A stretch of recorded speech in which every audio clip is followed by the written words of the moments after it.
आपण पेस्ट करून घेतलेली आहे. कांदा, लसूण, अद्रक, टोमॅटो, कोथिंबीरची पेस्ट आहे. आज आपण बनवणार आहे चिकनची रेसिपी. त्याच्यासाठी लागणारे हे साहित्य: हळद, मीठ, तिखट, काळा मसाला, घरगुती मसाला, हे सगळं आपण आज टाकणार आहे. हे आहे आपले पाव किलो चिकन. याला स्वच्छ धुवून हळद मीठ टाकून 10 मिनिटं उकळलेलं आहे. तर आपण आता ही फोडणी तयार होत आहे. त्यामध्ये थोडीशी कस्तुरी मेथी घालून घेतली.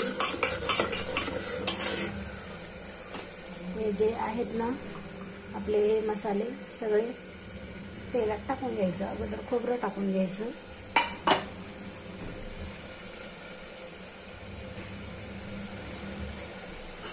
थोडंसं छानपैकी भाजू द्यायचं तेलामध्ये.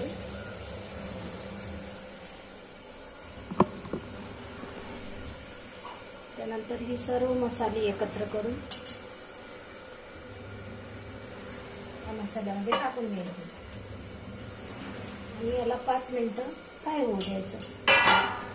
खूप छान फ्राय झाले की आपण त्याच्यात चिकन घालायचं आणि हे जे गरम पाणी आहे ते आपल्याला लागेल तसं घ्यायचं. बाजूलाच भात बनत आहे. मस्त चिकनची रेसिपी. आता छान आपले मसाले झालेले आहेत. आता आपण हे चिकन टाकूया त्यात.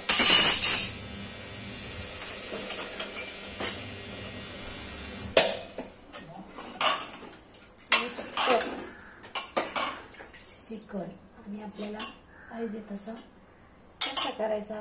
गरम केलेले पाणी टाकून घ्यायचं आणि ह्याला छान उकळी येऊ द्यायची. हे पहा आपलं चिकन.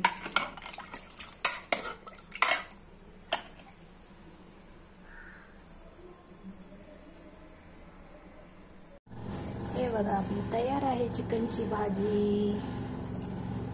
छानपैकी चिकन शिजलं आहे. गॅस बंद करून घेऊया. जेवण खायला भात पण तयार आहे.